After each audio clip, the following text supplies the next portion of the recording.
Kaixo lagunok, hemen aurkitzen nahi zuei ipuin polit bat kontatzeko asmoz.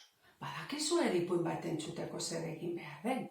Belarriak prest, begiak ondo zabaldu, isilik egon eta arreta mantendu.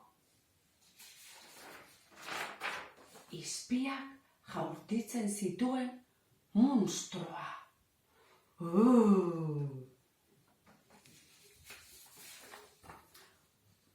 Bazen behin Euskal Herrian leku zoragarri bat. Han, etxe polit batzuetan, ume asko eta asko bizi ziren.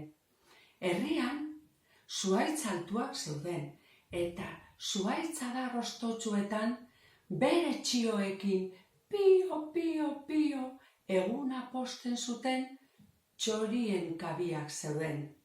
Mendiz inguraturik zegoen. Eta kolore berdea nabarmentzen zen leku guztietatik. Herriko jendea lasai bizi zen. Umeak eskolara joaten ziren, gurasoak lanera. Eta jai egunetan eta aisialdian, herriko parkeak eta kaleak umen algarak eta irribarrez bete egiten ziren. Arratsalde batean, eguzkia horizontetik eskutatzera zijoala, munstro bat agertu zen herrian. Txikia izan arren, botere handia zuen. Norbait bere ondoan pasatzen zenean, buruan zuen antena magiko batetik izpiak botatzen zituen, eta pertsona hori gaixotu egiten zen. Baina monstruoa, indartsua izan arren, ahulezi bat ere bazuen.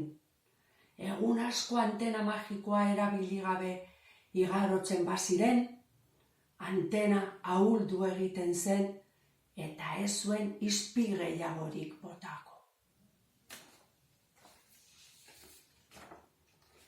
Orduan, herriko umei ideia bat bururatu zitzaien. Denok etxean gelditzen bagara, monstro boterea desagertuko da, eta gure herritik joan egingo da, esan zuen Garazi. Bai, baina etxean agian aspertuko gara, erantzun zion Jonek. Bai, baina monstro desagertzeko egin behar dugu, esan zuen Nora izeneko neskatila batek. Bai, bestela gaixotuko gara. Azkenik, herriko ume guztiak ados jarri ziren, eta etxean gelditzen hasi zen. Herriko kaleak eta parkeak hustu egin ziren, eskolak itxi eta dendak ere bai, eta isiltasuna herriaren jabe egin zen.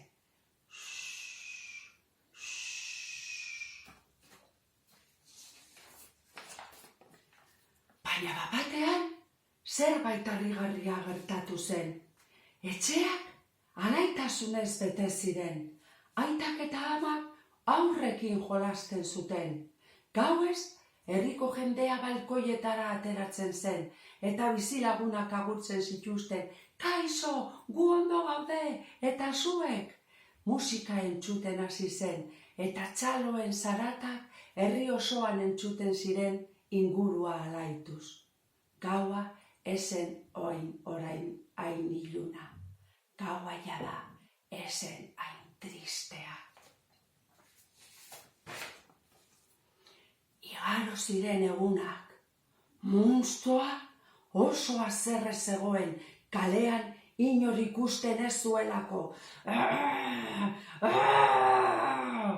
Eguna joan ahala, antena ahuldu egin zitzaion, eta pizkanaka antena horretan zuen boterea galdu egiten joan zen. Halako batean, magia gaizto hori erabat desagertuta zegoen, eta monstruoa garaituta zegoela ikusirik, herritik alde egitera erabaki zuen.